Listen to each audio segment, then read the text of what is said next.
बहुत समय पहले की बात है। एक छोटे से गांव में एक अमीर व्यापारी रामलाल रहता था।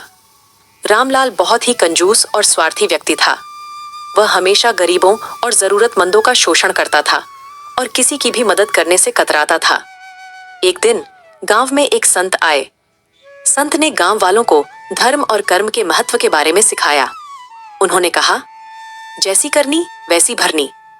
यदि आप अच्छे काम करेंगे तो आपको उसका अच्छा फल मिलेगा और यदि बुरे काम करेंगे तो बुरा फल भोगना पड़ेगा। गांव वालों ने संत की बातें ध्यान से सुनी, लेकिन रामलाल ने उनकी बातों को अनसुना कर दिया। रामलाल का एक नौकर मोहन बहुत ही ईमानदार और परिश्रमी था।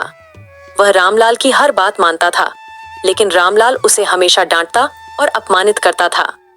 एक दिन रामलाल ने मोहन को बिना किसी कारण के नौकरी से निकाल दिया। मोहन दुखी होकर अपने गांव वापस चला गया। समय बीतता गया और रामलाल के व्यापार में धीरे धीरे गिरावट आने लगी। उसके व्यापारिक साथी उससे दूर होने लगे और उसकी संपत्ति भी घटने लगी। एक दिन रामलाल को भारी नुकसान का सामना करना पड़ा और वह कर्ज में डूब गया। उसकी हालत बहुत खराब हो गई और उससे मदद की जरूरत पड़ी।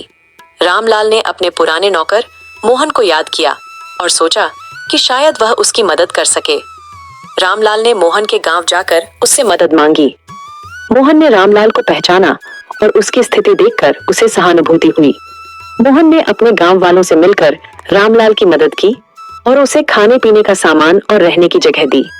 रामलाल को अपनी गलती का एहसास हुआ और उसने मोहन से माफी मांगी। मोहन ने उसे माफ कर दिया और कहा, मालिक, आपने जो भी किया वह आपके कर्म थे, लेकिन हमें हमेशा याद रखना चाहिए कि जैसी करनी वैसी करनी। रामलाल ने मोहन के इस संदेश को दिल से स्वीकार किया और जीवन में फिर से अच्छा बनने की ठानी।